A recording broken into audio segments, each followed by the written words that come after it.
I'd like to thank you all for being here. It's a beautiful day, beautiful crowd, beautiful people. Giselle Puglisi's here. I have a couple of our good friends, our Gold Star mothers, who've been with us for many, many years. My name is Lawrence M. Norton. I'm president and very proud to be of the Vietnam Combat Veterans Combined Armed Forces. I've said it before, it's not easy representing people who are deceased. You must treat them with utmost respect for what they've given back to us, the people of the United States of America. They gave their lives so that we could be here today. And our first responders all over the Commonwealth of Massachusetts, we thank you from the bottom of our heart.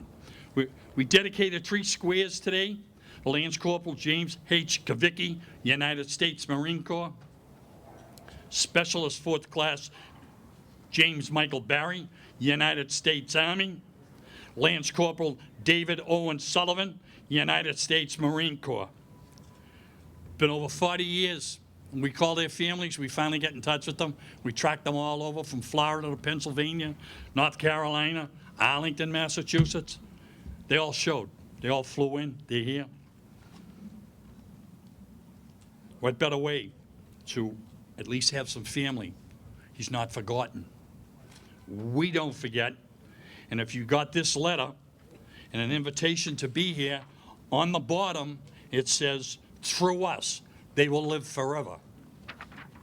No true words were ever spoken, because until the day we die, we're going to be here. With that, I would like my good friend, Reverend John Carl Swanson, pastor of Union Congregational Church. Jack, thank you, sir. Thank you, Larry. It is written in the Apocrypha, the book of Ecclesiasticus, the following is written: there are many who die and leave a name for themselves, but there are many more who do not. And it is as if they had never been born. Yet these shall be remembered for their acts of mercy and fidelity. Today we honor those who really have no name. None of the names in back of me have a federal building. There's no 4,000-footer in New Hampshire named after them. But we honor them, and by extension, the legion of others who have shown fidelity to the flag, camaraderie to their friends, family, and comrades, and above all, faith in the United States. That's why we're here today. We honor these men this day. Let us pray. Heavenly Father, bless these proceedings as we honor those who have no name save this wall, perhaps a square, but yet this country is their name. Bless us, we pray thee. Respecting all faiths, I pray in the name of Jesus Christ. Amen. Reverend Jack, thank you very much.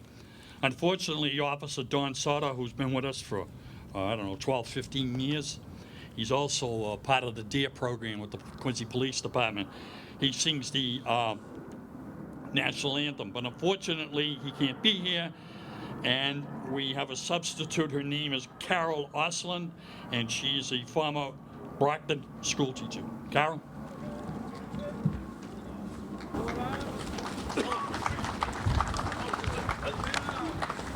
And may I ask, as we stand and sing our anthem, may we sing it in our strongest, proudest American voice.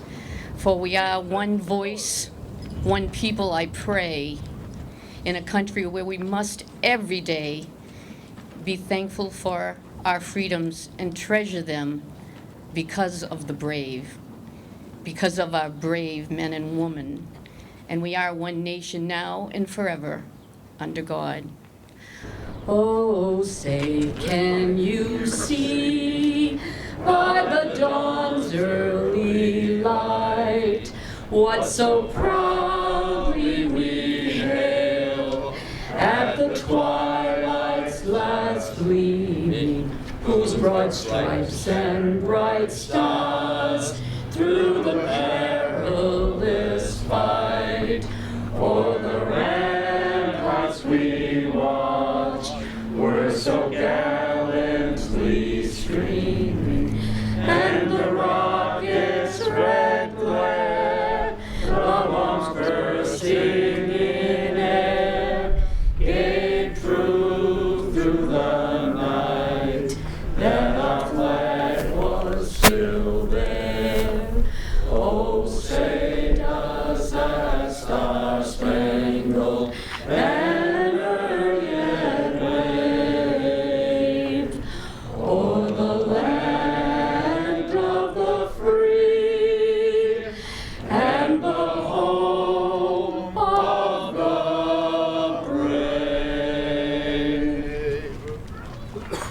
Darrell, thank you very much. We can all sit. What we have now, it says introduction of dignitaries. It's got my name there. Nah. So we're going to have Ward 5 Councilor. She's the chairwoman of the Quincy Veterans Committee. Kirsten Hughes. Kirsten, where are we? Right here. Okay, hon. Thank you, Larry. Thank you. I'd just like to take a moment and say that it is my absolute pleasure and privilege to work with the veterans here in Quincy, and I'm excited that they asked me to be here today to introduce our city officials, and I'm happy to bring the greetings of the Quincy City Council here today. Mayor Thomas Koch is here. Councilor at Large Doug Guttrow, who's also the Vice Chair of the Veterans Committee and formerly the Chair of the Veterans Committee. We have City Councilor Kevin Coughlin from Ward 3, and of course our councilors who we had to say that they could not be here today. Of course, Council President Michael McFarland, Councilor at Large Joe Finn, Ward 1 Councilor Margaret LaForest, Ward 4 Councilor Brian Palmucci, Ward 2 Councilor Brad Kroll, and Ward 6 Councilor Brian McNamee. Here from our state delegation, State Senator John Keenan, State Representative Bruce Ayers. Here from our county is DA Michael Morrissey, I know he is here. And of course, Sheriff Michael Bellotti. Also with us today is Senator Mike Rush from a neighboring state Senate district. We also have here Senate candidate Gabriel Gomez, U.S. Navy SEAL. And of course, thank you all for being here. I appreciate this time, and I appreciate you all showing up for the veterans. They are the most wonderful bunch of people, and I am very proud and happy to work with them, so thank you. Thank you. Good. Thank you. She's doing a great job at the Veterans Committee. We really appreciate it. I have the distinct honor and privilege to introduce to you the Chief Executive Officer of our beloved city of Quincy, the Honorable Thomas P. Koch, who this program would not be done unless it was for the mayor. Mr. Mayor, thank you, sir. Reverend Swanson, Gold Star mothers, my colleagues in government, distinguished veterans and families of veterans, it's certainly an honor and privilege for me to bring the greetings of the city to this annual event. I want to give a special warm welcome to Justice Murphy, who will be speaking shortly, and looking forward to his remarks, but certainly give him a warm Quincy welcome. Larry said it wouldn't happen without me. That's really not true.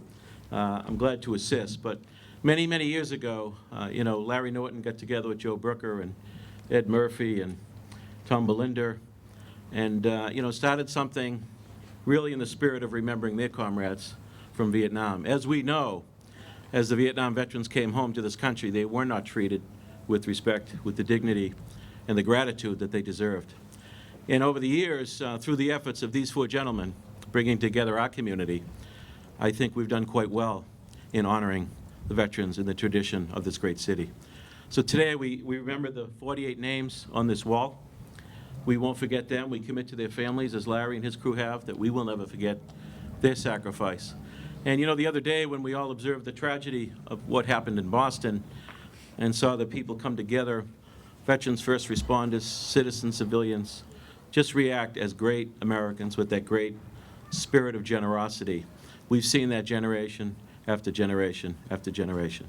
And Quincy has a proud tradition in just that. So today I say to all the veterans who are here, and I know a number of the comrades of these gentlemen are among us here in the crowd, thank you for your service. May God bless our veterans, and God bless the United States of America. Thank you.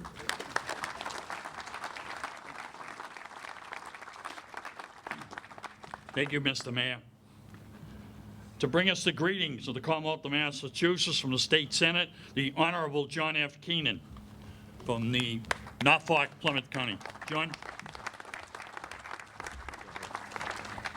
Thank you, Larry. Distinguished and honorable guests, it is indeed a pleasure to bring you the greetings of the Commonwealth of Massachusetts, particularly the Massachusetts Legislature. And I'm here on behalf of my colleagues in the legislature, Representative Bruce Ayers, Representative Tacky Chan, Representative Martin Walsh, and Majority Leader Ron Mariano. And also like to thank Senator Michael Rush, a colleague of mine in the Senate, for joining us today. First year in the Senate, for me anyway, was marked by the absence of Senator Rush, who was answering the nation's call overseas in Iraq. And we felt that loss in the Senate, and thank God he came home safe. It's great to have you here, Senator. For many years, I've had a great honor of joining all of you here to remember those listed on the clock tower behind me. And those brave men of Quincy who paid the ultimate sacrifice. And we come here today to offer prayer, support, and healing to their families. I want to thank the Vietnam Combat Veterans Combined Armed Forces for organizing this annual memorial. Each year, you tell the stories of these brave young men, and you bring them to life again. You bring them to life for all of us, and most importantly, for their families.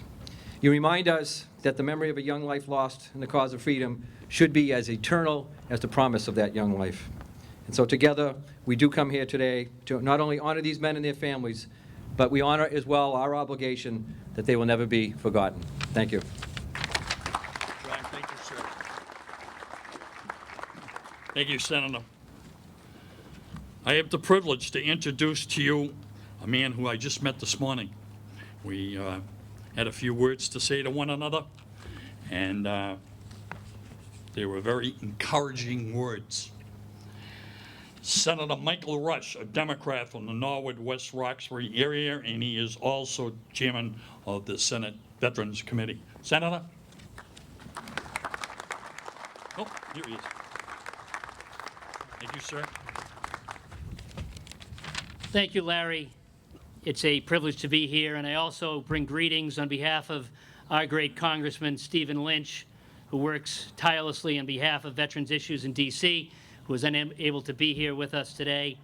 But I want to thank my colleagues in government, and you just heard from Senator Keenan, Representative Ayers in here, and Sheriff Bellotti, and so many members, Commissioner Franny O'Brien, who demand each and every day that veterans in this state are treated with the dignity and the respect that they certainly deserve.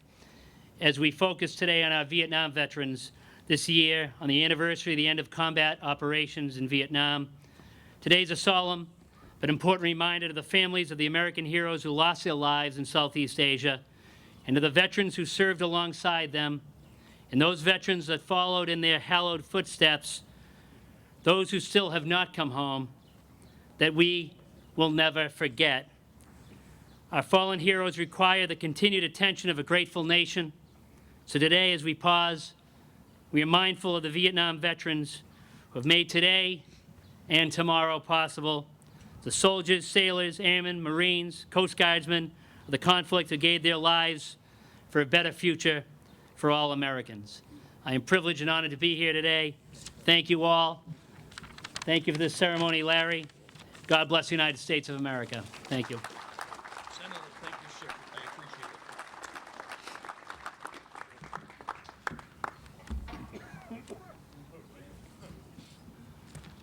it. Salutations from my good friend, Mr. Joseph McCain, United States Navy. During the Vietnam War, his dad was an admiral, and he was in charge of the war. Unfortunately, his brother John was a POW in the infamous Hanoi Hilton. So it is a pleasure for me to introduce to you Mr. Joseph McCain. Joseph, my good friend.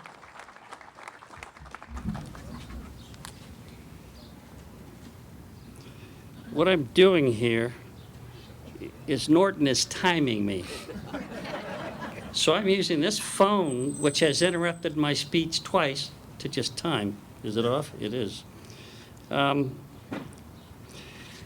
This is something like I think it's the 7th time I've spoke here at Quincy. And I guess I'll keep speaking as long as, apparently I have to keep giving Norton this $500. I'm buying. It started out as $43. Now it's up to $5. But anyway, as I get close to this ceremony, when I have to speak, I start thinking about what I would like to share with you that occurs to me. And I had this plan. Then I come up here, and it usually changes for some reason, but this time it was especially hard because of the terrible, terrible events of last Monday. And you people in Boston and Quincy in the area really look at it a little differently than we do because you lived it minute by minute. We saw it on television, and we're just horrified. So it's a little mix of those two things. But I'll just start by saying that last February, Tom Belinda sent us a message asking us to remember Tet, the famous offensive of 1968. And so I thought about Tet because I was very familiar with Tet for a lot of reasons, which I'll explain to you. And I also decided to do it because if anyone represents kind of the emotional center of these events, it's Tom Belinda. And as I thought about Tet, in part because some of those men on that wall lost their lives because of that. And I know it well from a different angle. 45 years ago, 80,000 Vietnamese regulars and Viet Cong, January 30th, 1968, during a holiday truce, of course, they oozed out of the jungles in the middle of the night and assaulted some 100 different villages, towns, and cities in Vietnam, including Hue, Khe Sanh, Da Nang, and Saigon. And if you look at a map, you got to Google it and look at a map, and they've got maps on there that show all the different places were attacked, usually with little red explosions. It's extraordinary, the breadth and compass of those attacks. And Tom Belinda describes being outside of a village named Namo, where he and 4 guys used to go out at night and wait on a trail, and they'd try to pop some infiltrator. Well, there was one night they saw a line of soldiers, and they pulled back because there were North Vietnamese regulars heavily armed, and there were 115 of them. And this to them was the start of Tet. They called it in, but things had already started. In most cases, the attackers were smashed in a day or a day and a half because the American forces were simply better equipped and better trained to repel largely irregular troops. And in case of some North Vietnamese troops, they were not as familiar with some of the territories the Americans had become. But terrible battles raged in a few cities. 2 months in Khe Sanh, a month in Hue, as the Vietnamese desperately threw themselves into the fires trying to eke out a victory. Now, I remember Tet well because I'd already been in Vietnam on the Carrier Enterprise in 65 and 66. And I came back and I went into the newspaper business. And when the teletype started spewing out this confusing news and it began to aggregate, I became very excited. Tactically and strategically, the North Vietnamese and the Viet Cong are finally coming out of their holes to fight us, and we are, forgive my language, we're going to beat the crap out of them. And sure enough, that's what happened. And in the end, there were no victories for North Vietnam or the Viet Cong. They held not a single village. And I thought, this is a tremendous triumph, a terrible blow to the enemy. Well, as we all know, unhappily for reasons that are very difficult to describe, Americans simply could not see that victory. They were horrified by the violence that they saw on television every night, especially when it was defined by the anchormen that the Americans were now losing the war. So this incredible victory was lost, and it became the downward turning point of our principal chance of turning Southeast Asia into something that was free. Now, what's remarkable to me about what happened after Tet, and because of the very strange strategic misdecisions made by our political leaders, that American troops still strapped on their weapons and they went into battle, as exemplified by the 48 men on this tower. If World War II represents the greatest generation, surely this part of our citizens who went into battle under those odds, they are the toughest generation.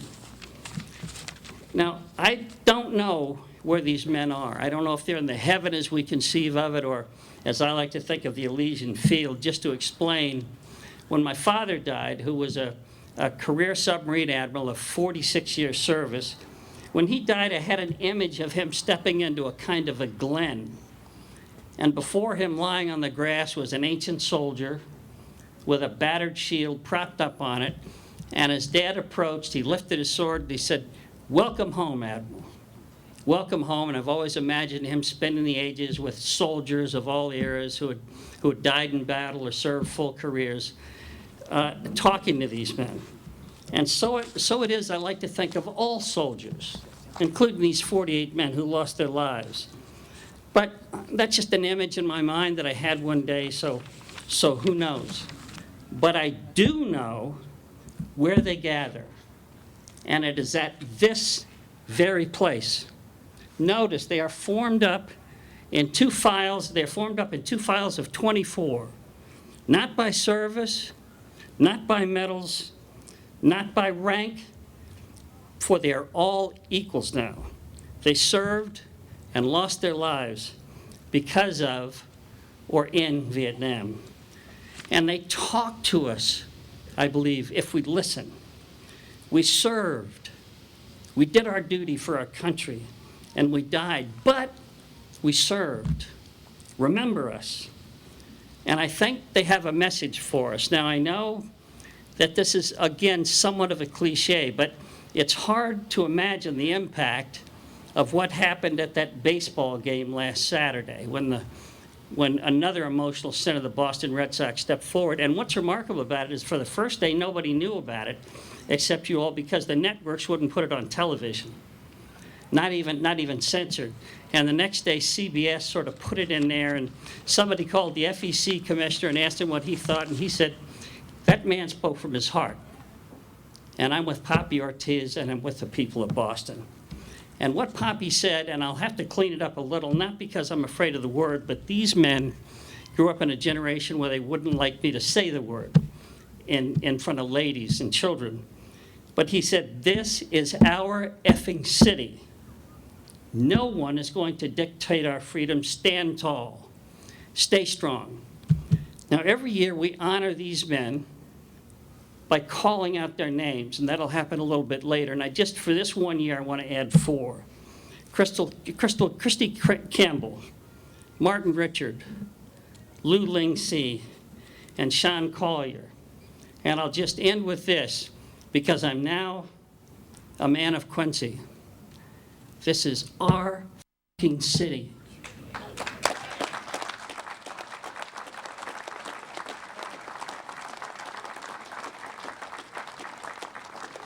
We are not going to let anyone dictate our freedom. Stay strong.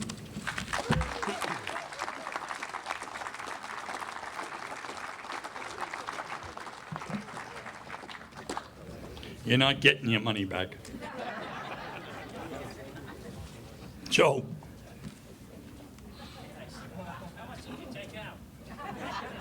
Remember the meatball you dropped on the mayor's suit?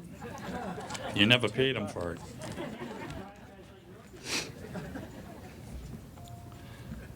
There's a person I would like to thank, Mr. Peter O'Connell and the O'Connell family, for having this wonderful idea of building this beautiful memorial.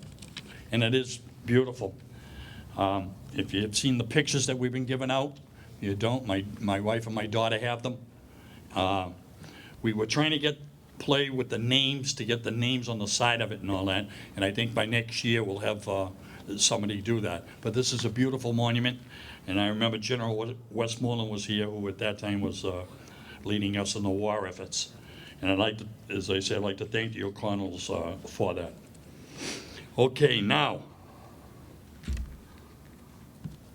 the introduction of Vietnam veterans and their families. Mr. Thomas A. Belinda, Sergeant, United States Marine Corps, retired, and a former lieutenant in the Quincy Police Department. Mr. Belinda.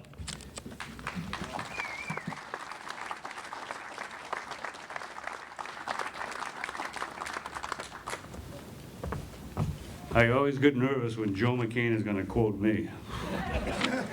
He would quote Poppy instead. This wouldn't happen without Larry. Despite what he says, he has 4 months to get this thing done, and he works his tail off. He really does. So a round of applause for Larry Norton, please, because without him, it wouldn't happen. I want to thank Bob and Linda Purchard for all their work, especially Linda. She's our historian, and she really does a great job for us. Linda, thank you wherever you are.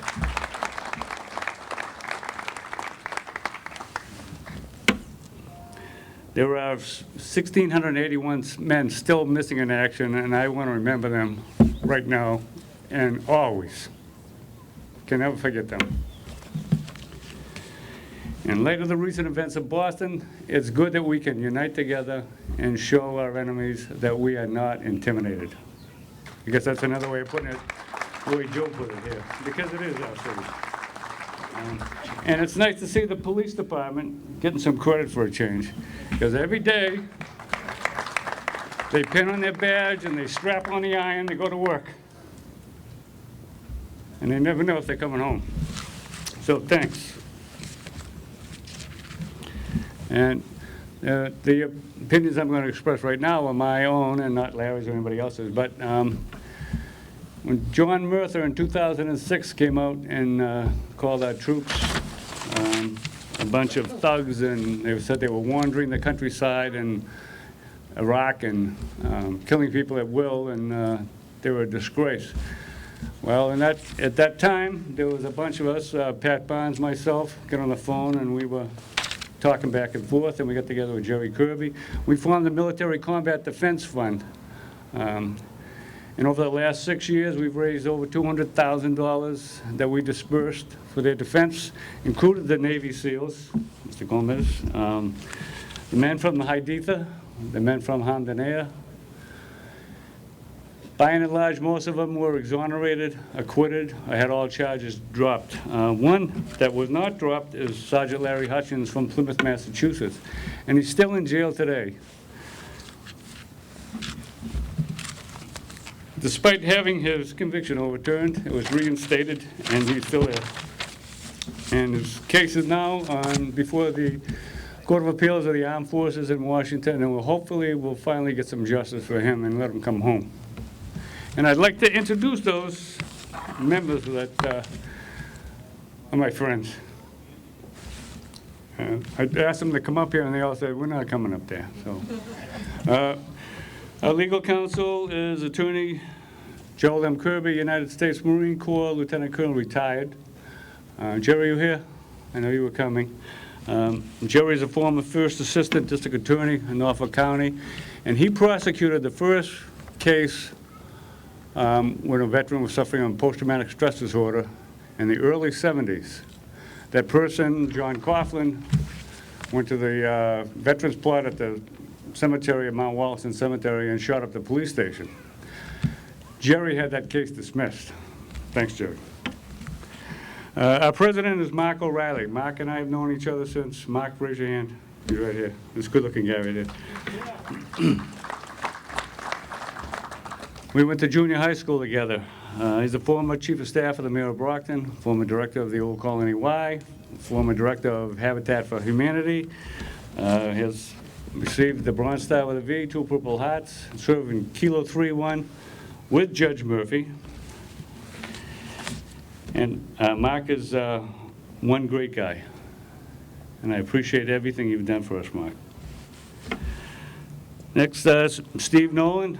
I know he went way back there he is, right there. Hi, Steve. Steve is the former Veteran Service Officer for the town of Easton. He served with 11th Engineers, Combat Engineers, as a radio man in Contian and the DMZ. And anybody knows that that was a bad place to be at any time. Oh, one thing I didn't mention about Mark is his company suffered the fourth greatest one-day loss in the whole history of Vietnam. And we honor their service. Next, Pat Barnes. Where are you, Patrick? Right over here with a goatee. Patrick and I joined the Marine Corps together in 1966. Went to boot camp, and we never saw each other again until the war was long over. But Pat served the Combat Engineers. He was lucky enough to be with at Way during the Tet Offensive. Pat is the recipient of the Purple Heart. His son, Sean, is the executive officer of 3-1 United States Marine Corps. Hoorah. All right. Clem O'Brien, are you here? Clem O'Brien served for 32 years as a social worker at the Veterans Administration Hospital in Brockton. He helped, I would say, 90% of us, and I appreciate that. And he was there for every meeting, and he did did a yeoman's job for us. I appreciate that. Bob Gale, I went to high school with Bob Gale. He was assigned to HMM 163. He was a door gunner on a chopper.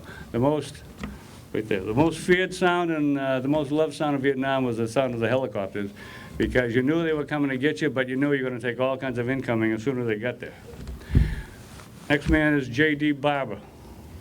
He's the founder of Papa Smoke, which is the Marine Combat Helicopter Association of Vietnam. J.D. served with, let me see, I don't want to get this wrong, HMM 263 as a crew chief and a jet mechanic. Thank you, J.D.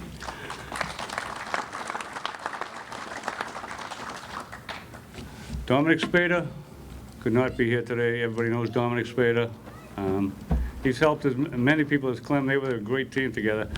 He was a recon Marine, almost lost both of his legs, but he still has them, but they still give him great pain.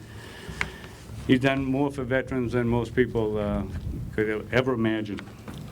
Another one who can't be here today is Jimbo Holland. Jimbo died this past year. Jim was a recipient of the Silver Star, and he was also a crew chief on a helicopter. So the Military Combat Defense Fund is shutting down. We're old, the wars are drawing to a close, and I just wanted to acknowledge these guys for all the work that they've done and all the help that they've given me. Thanks.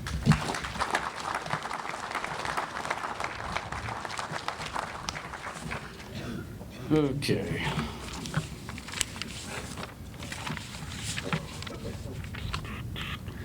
One thing I forgot to mention is in our prime with the Defense Fund, somehow I managed to get myself on a hit list from Al-Qaeda. So there you go. I don't know why it wasn't Mark, he was the president, but probably because I got a big mouth.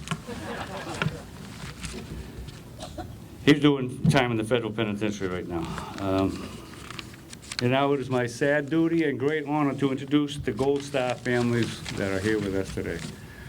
My two favorite Gold Star mothers over there, Flo Jo Florence Johnson, past president of Gold Star Mothers of America. Son Teddy, she was commander of what post, Larry? Bunker Hill. Bunker Hill and Charlestown. And she is a World War II veteran.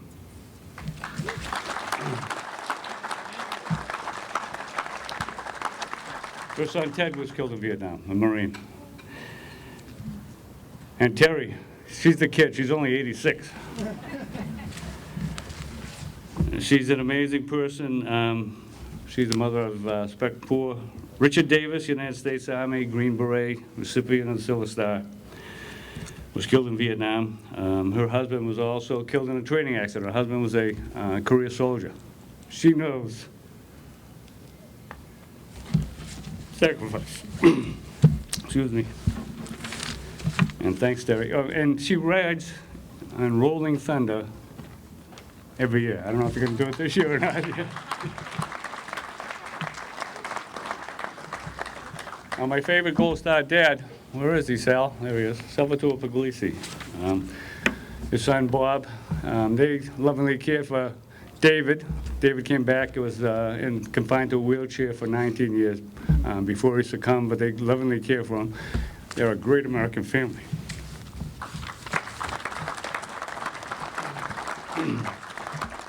Patty Smith and her husband Bill. Right, Patty? She's way back there. She's the sister and brother-in-law of Peter Gary, who's on our wall. She's here every year. Lieutenant Mike Granahan of the Quincy Fire Department. He's an Army Vietnam veteran. His brother was killed in Vietnam. His son, Corporal John Granahan, today is in Da Nang. Yeah, go figure. Huh? He works for Stars and Stripes as a reporter, and he was there today.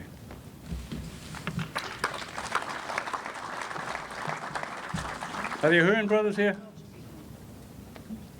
Dana? Taylor, Ahern? Yeah. They've been here every year with their brother Mark. It was 4 of the brothers served in the Marine Corps. 3 of them went to Vietnam. Brian was killed, and Mark died suddenly this year. Mark has been with us from the beginning, and we will miss him, and we love that family.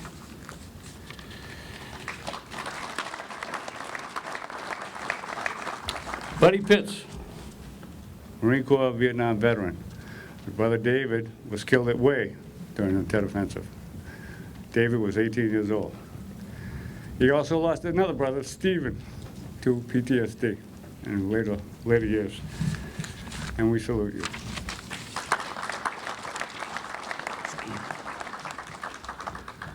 The honoree families today are Carol Deal, sister of Lance Corporal James H. Kavitsky Jr., and Chris Crawford, who she's married to. Their mother, Naomi, was a Gold Star mother, was here with us for many, many years, and she's passed, and we mourn her passing. The family of Lance Corporal David O. Sullivan, United States Marine Corps, received posthumously the Silver Star. Patty Sullivan and Diane Sullivan both spoke today at his rededication ceremony, and it was beautiful. And Sergeant James Barry, United States Army, recipient of the Bronze Star with a V. His sister, Wanda Barry Garcia, spoke at his ceremony today, and we're glad that she is here from Florida.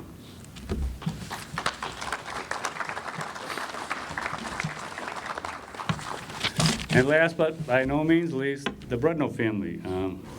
Bob, Stephen, Sheila. Bob's brother Alan, as I'm sure you all know by now, was a prisoner of war for 7.5 years. He's quite a man. He succumbed 4 months after his freedom. And we mourn his passing and we honor his memory. We thank Bob for all he has done for Quincy Vietnam veterans, and we appreciate you being here every year. I do want to mention Orson Swindle out there. I know he didn't want to get mentioned. Where are you, Orson? There he is. Orson was a prisoner of war for 6.5 years. He spoke this morning about the return of the POWs, which was 40 years ago in March. It's an amazing thing, and he's an amazing Marine. And I could tell you the stories that the other POWs have told me about him, and he's unbelievable. He really is. Thanks for being here, Orson, as usual. And his wingman, Captain Tom Papino over there, the 46 pilot, the good-looking guy. I want to thank my support system for being here, my wife Susan, and my grandson Axel is also here. And I challenge anybody to stump him on a state capitol. He's 4 years old, and you won't be able to do it, I can guarantee you that. And my brother Bill came, and sister-in-law Heather came down from Maine, so I appreciate them being here. And that's it. I quit.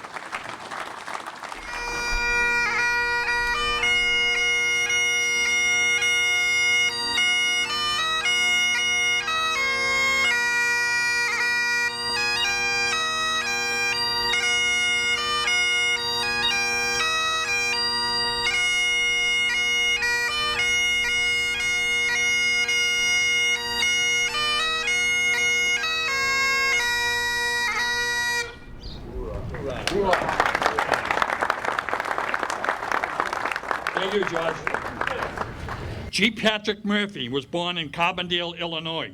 Murphy was in the United States Marine Corps during the Vietnam War from 1966 to 1969, then received a BS from Southern Illinois University in 1974 and a JD from Southern Illinois University School of Law in 1978. He was in private practice in Marion, Illinois from 1978 to 1998.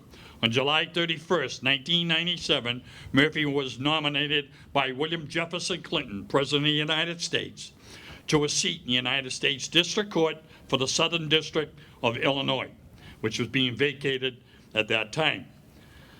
Judge Murphy was confirmed by the United States Senate on April 2nd, 1998, and received his commission on April 3rd, 1998. He served as the Chief Judge of the United States District Court from 2000 to 2007. Ladies and gentlemen, can we have a Quincy welcome for our federal judge, G. Patrick Murphy, an Irishman, I might add. Your Honor.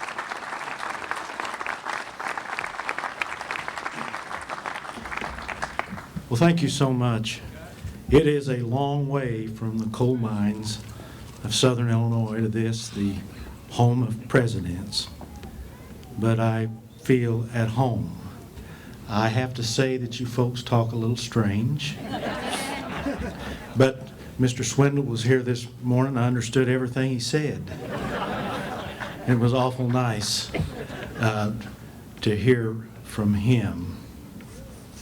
Now, I know that here in this audience, there are many more eminent persons who deserve the privilege to speak to you. And here's what I mean. I know here there are those who rendered more valuable service to our country. I know many of you by your first name. Then there are some who rendered harder service. I know you too. And more than that, there are those that paid a higher price for your service. I know you too. But more than that, they're here today, the children, the sisters, and the parents of those who did not come back. And really, you paid the highest price. And all I can say to you is that I have tried all of my adult life to respect and care for the memories of your dead. I have done my best. I stand in awe of what they did and what they gave up. And I'm going to start, if I might, with what some of you will recognize. It gives me a little courage and a little strength. And St. Paul said that if I could speak with the eloquence of an angel, but lacked love, I would just be a clanging gong. I take that to mean that an average man or woman, if they speak simply, only speak the truth about something that they know about, they will be heard. And so it is. Also, keep in mind at these celebrations, and they are celebrations, they're memorial services, but they're celebrations of lives, that it is not about us, we the living. It is not about the veterans that are here today. Our reward is that we still live. We have had a life. That's our reward. It is not about us. We do this because we loved, we still love, we honor, and we respect our own. And as I look about this audience, it won't be too long before many of us are honorees. That's just in the nature of things. That is not morbid. I never, on these occasions, say anything that's slightly political. It seems obscene to me to do to do that. I have no idea what the politics were. The many Marines that served with me and could care less. But it would be impossible to gather here today and not at least recognize our particular circumstances and just tell you how much those of us in my hard-bitten, gritty part of the world admire you folks here in this part of the country and the way you've handled this. And I will say this, we are not afraid. We will play, we will pray, we will assemble and respect our dead on our own terms. We will not change one thing because there are demented, tortured souls who act out of hate and ignorance. We respect you. I'm told that at night, one of the great men of this century, Winston Spencer Churchill, I have to say my wife says I only admire him so much because he allegedly smoked more cigars and drank more whiskey than any human being that had ever lived. But he was also a very erudite man. And I hope I can get this right for you, but I'm reading Mr. Manchester's third volume of his work on Churchill. He said that his very favorite poem was Invictus. And at night, after having banged a half a bottle of cognac, he would recite it to his staff and sometimes to himself. I excuse his bad habits. He did save the Western world. It seems to me that ought to be enough. But he would say, out of the night that covers me, as black as the pit from pole to pole, I thank whatever gods may be for my unconquerable soul. In the fell clutch of circumstance, I did not wince or cry aloud. Under the bludgeonings of chance, my head is bloodied but unbowed. Beyond this place of wrath and tears looms but the horror of the shade. And yet the menace of the years finds and shall find me unafraid. No matter how strait the gate, how charged with punishments the scroll, I am the master of my fate. I am the captain of my soul. Now, when we think of where we are and what we're doing here today, we're honoring these and so many like them. And it seems to me the only way we can properly do that is to look at what was lost. What was lost. And to understand that, we have to think about what was. Now, not surprising to me, we heard about young men, they were altar boys and acolytes, and they delivered papers, they played football, they played baseball. It was from a different time and place. I know because I lived in that time and place. Democrats and Republicans and Methodists and Catholics and heathens lived on the same street, and it didn't seem to be much of a problem. They even watched the election returns together. These things were so in those days. I can remember a time when there hadn't been Elvis Presley. Hard to imagine. They had this thing called the Hit Parade. The Beatles had not been heard of. There were no cell phones.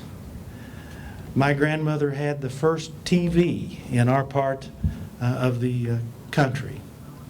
My grandparents still had what you would not know, but we call them out houses.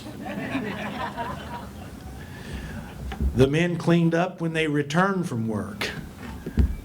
because Grandma wouldn't let them in the house till they cleaned up. They were coal miners and farmers, and they eked a living out. That's what the world was like in those days. Now, if you will, to think what was lost, there's two ways to look at it. One, get the larger picture. We're talking about, what, 40, 45 years now. Lyndon Johnson was the President of the United States. I doubt that anyone had ever heard of Gerald Ford or Jimmy Carter, and Richard Nixon was someone that didn't make it out in California. All of the presidents that have served since then were unknown to the people that lost their lives. They had no way of knowing that this world would change in the way it has. Iraq? No one ever heard of Iraq. Iran? Not really. Afghanistan? None of these things existed. And when I look here, and I look at you, and I think about this vast expanse of time, and that is the measurement of the loss, because after all, we just have a certain time here on this earth. All that was lost. I have fathered children. One of them is with me here today. I'm so pleased that he could be here and meet the many veterans and the speakers, and to know that, yes, there really were men like this. He can see it. I am raising grandchildren. What a wonderful experience. I've had one good thing after another. That is the price of service. It is implied. When we decide to go to war, there's going to be loss. It is unavailable. We didn't survive because we were smarter or tougher or because somebody else made a mistake. We survived for reasons that we can never explain. And it is just the ultimate height of arrogance to believe that we survived because we were something special. Many of the Marines that I knew were better Marines, bigger Marines, smarter Marines, and tougher Marines than I could ever be. And yet, I'm here. I take it from this. I take this to be so. There are many things in this life that we can never understand or explain, and it's best not to stare at our navel too much and try to figure it out. We can be of some service to people. But all of us, veterans, who are here and are still alive, in a very real way, have to stand in and substitute for those that didn't get back. And we do not have a license to wreck our lives, to ruin our lives in self-pity, to stay drunk, to stay high, to get in a fist fight every time we would like to. We don't have that license. Instead, we have to live our lives responsibly and honorably and with joy. This life is a gift. I want to leave you with this. We all come from different religious traditions. And, of course, I'm from a very ancient tradition. I, too, was an altar boy. And as a child, I started out, I wanted to be in the choir, but Sister Cyprian said I couldn't be trusted up there with her girls. She wanted me right up front where she could keep an eye on me. And that, of course, required that I learn a little Latin. But I attended many Requiem Masses, and I was reading the accounts of Lance Corporal Kavicki's High Requiem funeral. And when I was doing that, many thoughts washed over me. But the last prayer that is ever recited in the Requiem Mass is as we take the deceased out of the church and to the cemetery. I believe it to be whatever your religious tradition is, the most beautiful and complete prayer of Christian hope. And in our tradition in Latin, we call it in Paradisium. And it goes like this. May the angels take you into paradise. May the martyrs receive you there. May choirs of angels welcome you and take you to the holy city, Jerusalem. And there, with Lazarus, no longer poor and forgotten, may you find eternal peace. God bless you, and thank you for having me.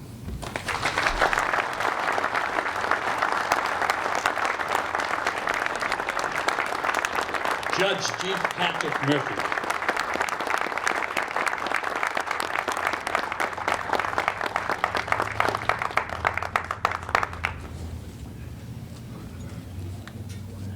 We're going to get a little serious now.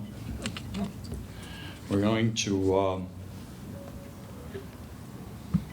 read the Quincy Vietnam Veterans Memorial Roll Call.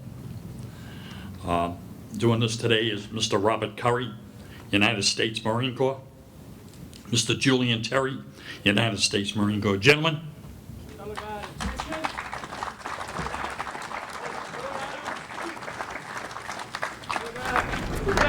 Gary Colors.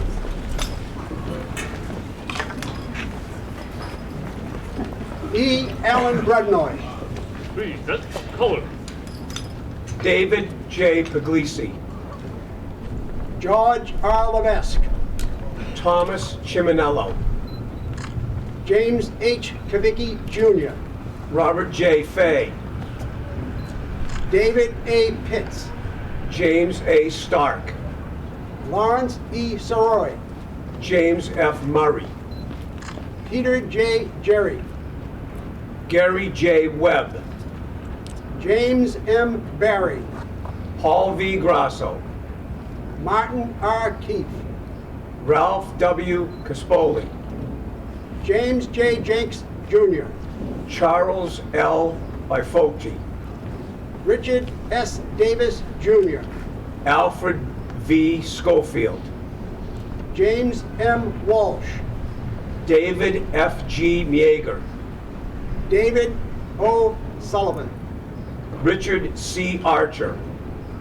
Ralph J. Willard. George F. Fell, Jr. Peter J. Landry. Francois J. Bouillard. Brian P. Ahern. Richard D. Walsh. James C. Daigle. Richard D. Slack, Jr. Basil L. Suriello. James P. Hickey. John H. Morgan. Joseph M. Pignato. Leo F. Grady. John P. Coughlin. Richard J. Vascalonis. Warren C. Dayermod. Lawrence A. Brenham. George W. Underwood. Raymond J. West. George A. Nash. James E. Casale. Christopher C. Donahue. Gerald R. Peterson. John W. Granahan.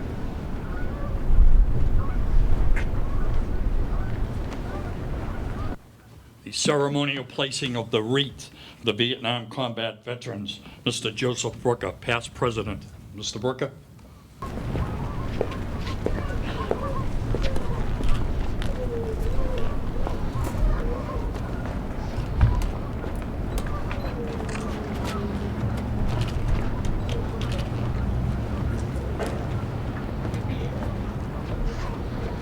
With the wreath in place of our fallen brothers, Fire and Detail, 2nd Marine Division.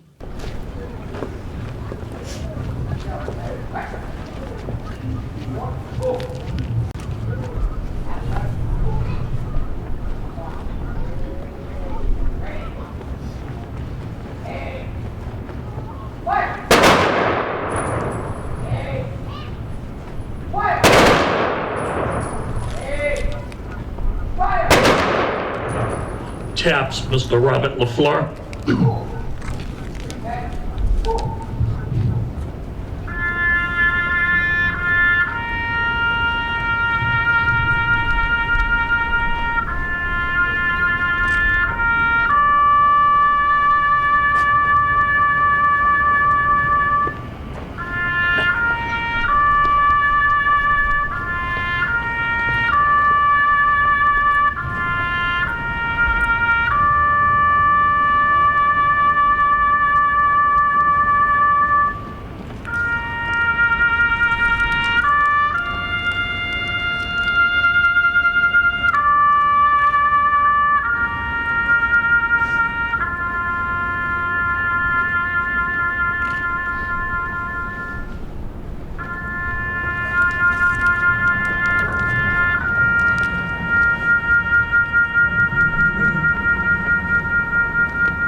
Amazing Grace by Joshua Carrington, South Shore Vocational High School.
You can all have a seat and relax for 1 second while I say a few little things here.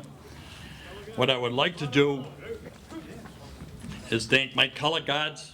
We're starting with the Quincy Police Department, who've never let us down, and Chief Keenan.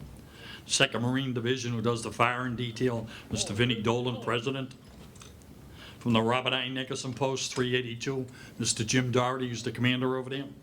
The Marine Corps League Caddy Detachment, Commandant Mark Conley. And last but not least, the Cyril P. Morissette Post 294, the best post on the East Coast, even though the flag's tipped over, and Freddie White. And I'm not going to forget my North Quincy Junior ROTC Master Sergeant John DiLorenzo. Where are you, sir? Thank you, as always. The kids look good. The future of America, I might add. Quincy Access TV, Elizabeth F. Campbell and Mike Crosby. I want to thank them for covering this whole event, and I'm sure within a few days it'll be on the infamous Channel 8.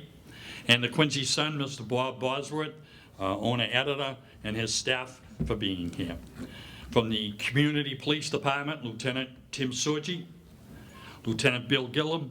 From the Marine Patrol, I know Ward 1 is Billy Mitchell, Community Police, and I think Dave Coletti is 4 or 5.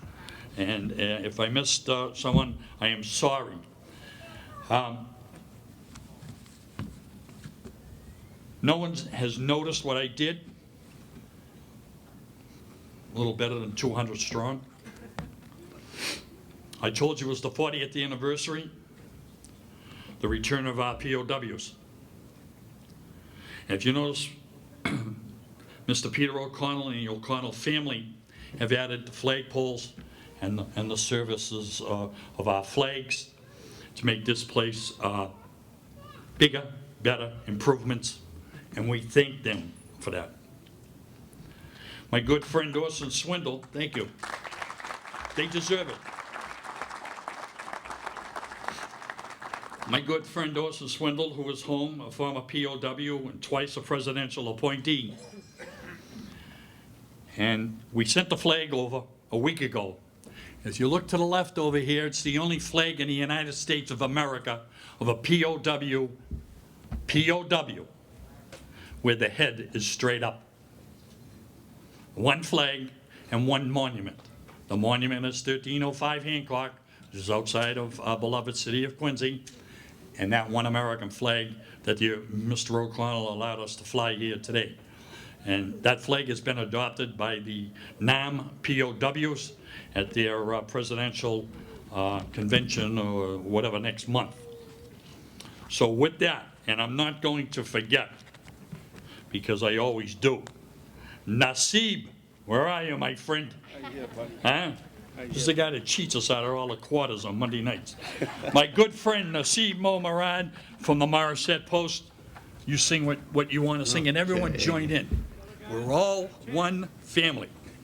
My country, 'tis of the sweet land of liberty, of the I sing, land where my fathers died, land of the pilgrim's pride, from every mountain side, let freedom ring. Our fathers' God, to the author of liberty, to thee we sing. Long may our land be bright with freedom's holy light. Protect us from thy might, great God, our King.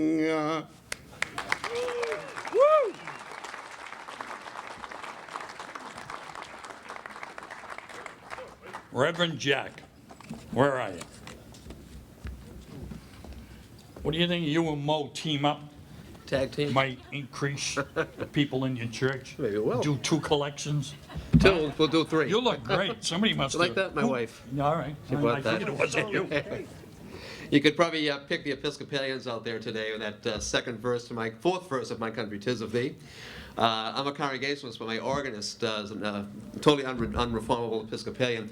The Anglican Church used to sing that at the conclusion of every service during World War II. And our church revived that about after 9/11. We do that every Sunday after the offering. We sing that verse there, and it is true. God will protect us by his might. Abraham said to Lot in the old book, "May the Lord watch over thee and me while we are apart, one from another." Quincy Strong, amen.